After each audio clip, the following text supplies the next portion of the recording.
Exercise 1.1 prime numbers. अब हम इसको यहाँ पे ये फैक्टर तो ये तमाम ही उसमें आपके मौजूद होता है, चाहे वो मैथ्स की कोई भी बुक हो।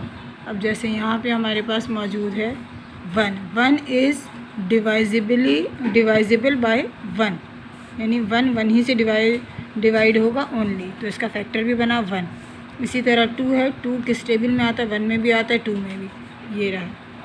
इसी तरह 3 है, 1 3 आर 3, यानी 1 के टेबल में भी आता है, 3 के टेबल में भी। इसी तरह 4 5 6 7 8 9, अब ये 10 11 भी, क्योंकि सिर्फ 1 और 11 के टेबल में आता है, तो ये रहा 1 11। इसके अलावा 12 देखा जाए तो 12 1 के टेबल में भी आता है, तो 1 12 आर 12, 2 6 आर 12, 3 4 आर 12। जब ये इस टेबल से आते हैं, यहाँ से हमने लिया 1 2 3, ये रहा 1 2 3, और यहाँ से रिवर्स कर देंगे 4 6 12, 4 6 12।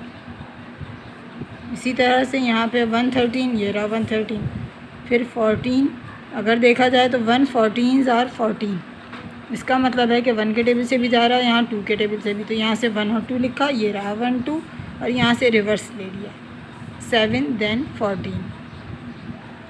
इसको मैं थोड़ा सा इस अंदाज से करती हूँ कि ये है जैसे आपके पास फिगर 1। अगर मैं जैसे 8 का देख रही हूँ तो किस में आ रहा है? 1 8 आर 8, 2 4 आर 8। तो मैंने पहले फैक्टर क्या बनाया? 1 देन 2 और देन 4 एंड देन 8, यानी यहाँ से हम रिवर्स कर देंगे। अगर मैं यहाँ पे देख रही हूँ 12 का फैक्टर कैसे होगा? 1 12 आर 12, 2 6 आर 12, 3 4 आर 12। जब मैंने 1 2 3 लिखा तो ये देखें यहाँ 12 में 1 2 3 तीनों मौजूद हैं, और फिर उसके बाद जिससे हमने मल्टीप्लाई किया, यानी 3 4 12 है, यहाँ तक 1 2 3 आ गया। अब यहाँ से रिवर्स चले जाएंगे, यानी 4 6 12। फैक्टर क्या बन जाएगा? 1 2 3 4 6 12, ये रहा 1 2 3 4 6 12। इसी तरह हम तमाम नंबर्स का करते जाएंगे। अब जैसे यहाँ पे हम देखते हैं 14, ये मैंने ऊपर 14 भी इसीलिए मेंशन कर दिया कि हम 14 का फैक्टर बना रहे हैं। 1 14 आर 14, 2 7 आर 14, तो फैक्टर में हमारे क्या आ जाएगा? 1 2, और यहीं से रिवर्स हो गया 1 2 7 14, और ये रहा हमारा 14 का फैक्टर 1 2 7 14।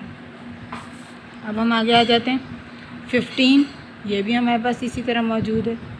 16 17 18 19 20। 19 हमारा प्राइम है, इसीलिए 1 और 19 हमने इनको मेंशन किया हुआ है।